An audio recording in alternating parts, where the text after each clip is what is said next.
যা যা যা যা 30 টাকা কিন্তু হ্যাঁ বড় বড় না 50 টাকা 30 টাকা এবার শাড়ি মারি যাও এই পাশ দিয়ে ওঠ এদিক দিয়ে ওঠ এইখান দিয়ে শাড়ি দিয়ে বলবি দেখ না শাড়ি নিয়ে আজকে দেখিস কি হয় তোর আরে উঠুক না আজকে ওঠা যায় শাড়ি গুটিয়ে নে শাড়ি গুটিয়ে নে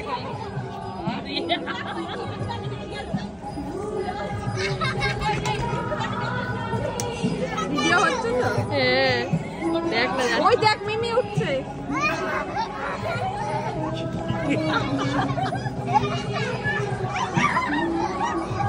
এবার নাম কোথায় আছিস ওই নিউজলাদি কোথায় উঠেছে দেখ ওই বেলুন কোথায় উঠেছে ডাকছে